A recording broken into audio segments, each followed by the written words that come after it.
stuff, Domenico. Thank you very much. Really appreciate it. A lot going on. Well, in a move that could have major implications throughout the medical industry, drug maker GlaxoSmithKline announced today it plans to stop paying doctors to promote its drugs. The announcement by the UK's largest drug maker means doctors won't be paid to speak about GlaxoSmithKline drugs at medical conferences.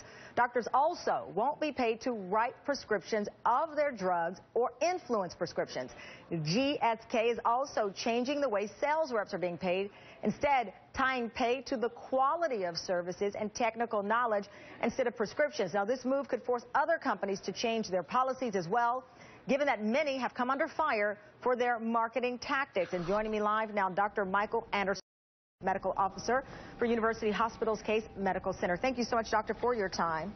Good afternoon. I mean, I'm sure you know better than anyone. You have this skepticism amongst people that in some cases doctors are getting them to take certain medicines or offering up certain medicines, not because it is good for us, but because it is good for their pockets. So how do you grade or judge this decision from GlaxoSmithKline?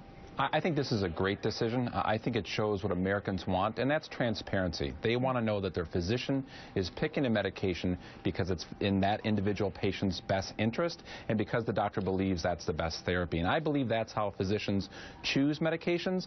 But I think if there are these other deals behind closed doors where docs get paid to give talks or that drug reps are paid on volume of prescriptions, then I think Americans just may have a lack of trust. So I think this is a great move. I think a lot of medical centers like ours here in Cleveland have been moving to more transparency, so I think it's a wonderful move. And as I understand it, you also believe this is a good move in that this money could be used for research as opposed to paying.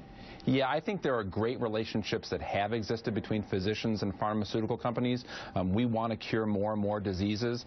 Physicians, that's what we do for a living. So I believe if we figure out better ways to use these monies to improve research, to push the boundaries of medical research, that's a much better use of these kind of monies. As I mentioned, this may open the gates or at least add pressure to the conversation, and thus other drug makers follow suit. Do you believe that will happen?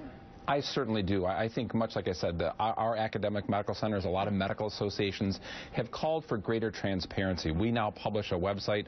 If our physicians are paid consulting fees or have grants, we publish that. I believe Americans want more and more transparency, and I believe that this announcement by Glaxo is another important step. Wow. All right, Dr. Anderson, thank you so much for your time and reacting to this decision. We'll see what. Thank you, sir.